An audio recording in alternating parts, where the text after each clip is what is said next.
There is a village cradled between two mountains where the sun always sets slower than anywhere else in the world. Locals said it was blessed. That time itself softened at dusk, letting the light linger just a little longer. They called it the sunset without end. But to one boy named Kael, it was more than beauty. It was a question. Why did the sun stay longer here while others watched the orange sky with awe?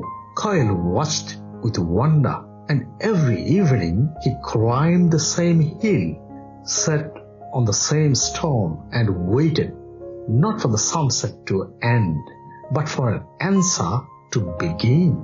As Kael grew, life grew heavier.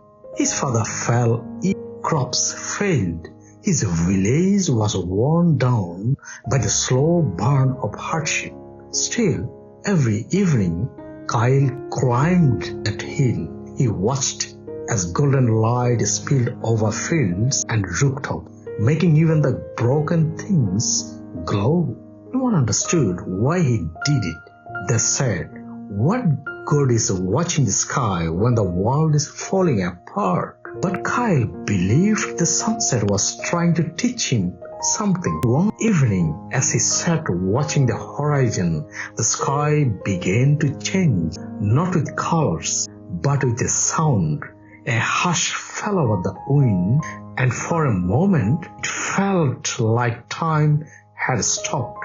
Then, behind him, he heard an old woman appeared, a stranger. Her eyes shimmered with light like they had seen many lifetimes. "You come here every day," she said softly. Kael nodded.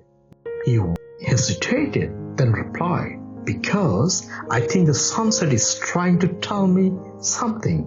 I just don't know what." She smiled and sat beside him. For a while, neither spoke. The sun dipped lower, but somehow the light grew warmer. Finally, the woman whispered, "The place holds a secret. The sunset stays longer here, not because of the sky, but because of those who believe it should." Kael turned to her, puzzled. "The world reflects what it carries inside," she said. "You saw light when others saw endings. You stayed when others gave up. That belief, that hope is why the light lingers." As she stood to leave, she said one last thing. "When you carry light, the darkness waits." And then she vanished into the dusk. From that day on, Kael changed. Not because he understood everything, but because he knew his presence mattered. He worked harder, smiled more, and listened deeper. Slowly, others followed. They began gathering at the hill each evening, watching the sunset, not for answers, but for strength. The world didn't suddenly fix itself, but the village began to glow from the inside out.